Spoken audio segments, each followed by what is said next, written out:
Hello friends, divine lights association team के logical reasoning segment में आप सभी का हार्दिक स्वागत है।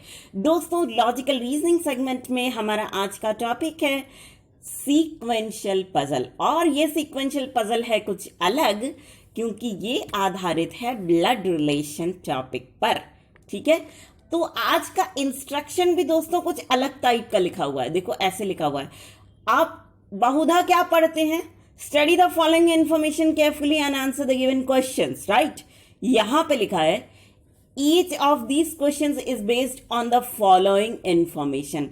यानी कि आप यूं समझ लीजिए कि जब आप कभी भी ट्रेन में सफर करते हैं तो आपसे कभी कभी ये कहा जाता है, may I have your kind attention please. तो हम भी आपसे यही कह रहे हैं, जब भी आप इस तरह का इंस्ट्रक्शन पढ़ें तो आप ऐसे ही अपनी रेलगाड़ी की जो यात्रा है, जिस समय उस टाइम पे जिस तरह से बोला जाता है, may I have your kind attention please, या हिंदी वाले यात्रीगण कृपया ध्यान दें, तो इस चीज को आप जरूर याद रख लीजिएगा। ठीक है, तब आप कोई भी गलती इस तरह के क्वेश्चन में नहीं करेंगे, क्योंकि आप अपना दिमाग सिर्फ और सिर्फ क्वेश्चन को पढ़ने में और उसको सॉल्व करने में लगा देंगे। ठीक है, चलिए, यहां लिखा है there are 7 members in a family. ठीक है, 7 लोग हैं फैमिली में। PRMKTOS कौन है? PRMKTOS कितने मेंबर्स हैं? 7 मेंबर्स हैं। ठीक है, among them only 2 are married couples। ठीक है, तो 2 लोग ऐसे हैं जो मैरिड कपल्स हैं, 2 जोड़े। There are 3 generation in the family. जो परिवार है उसमें कितनी पीढ़ियां हैं? 3 पीढ़ियां हैं। ठीक है, चलिए आप कंडीशंस का रुख करते हैं। पहली condition, M is the grandson of R। M कौन है? R का पोता है। ठीक है, R का M क्या है? पोता है, ग्रैंड सन है।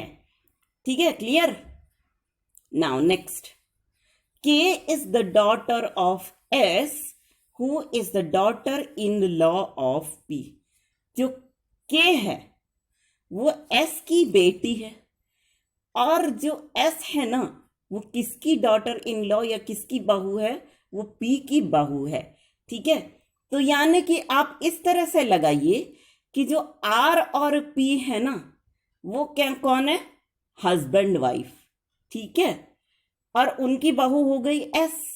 ठीक, और जो मान लो M है वो क्या हो गया? उसका पोता हो गया। ठीक है, के हो सकता है ये M की बहन है।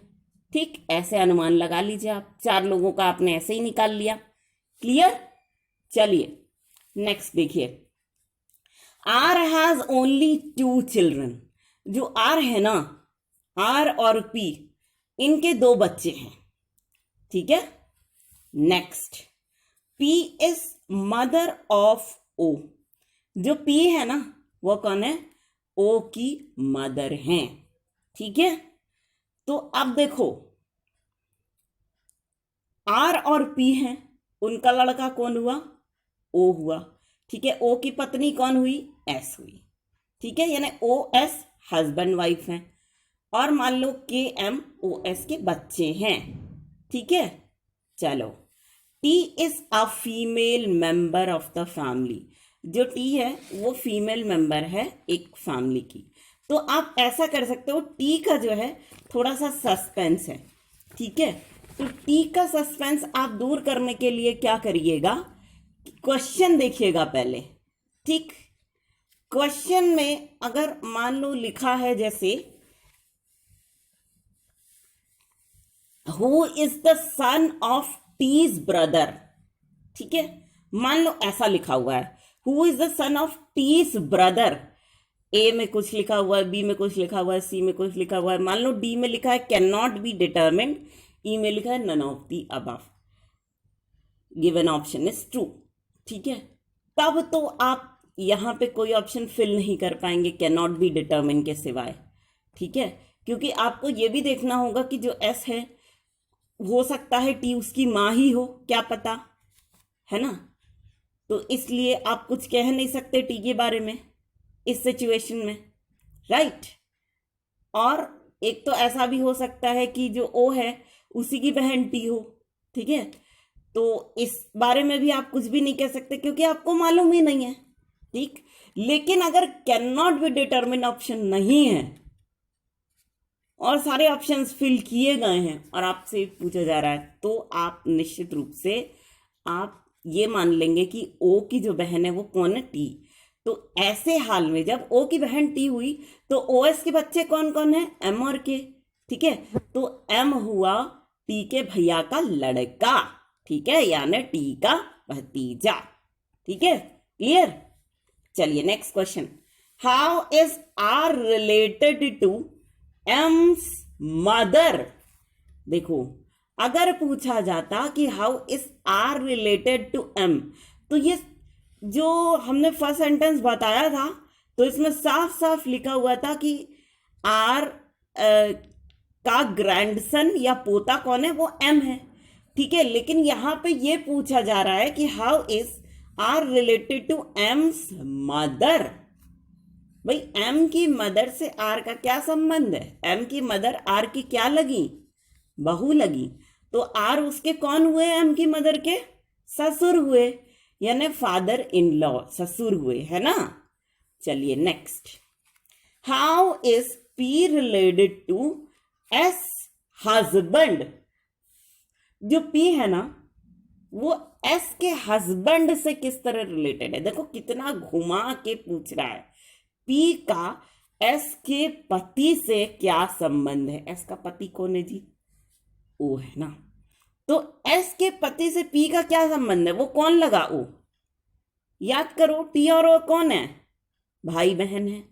तो जो ओ है यानी एस का हस्बैंड, वो पी का क्या लगा, लड़का लगा, यानी कि जो पी है वो उसकी माँ हुई, ठीक है।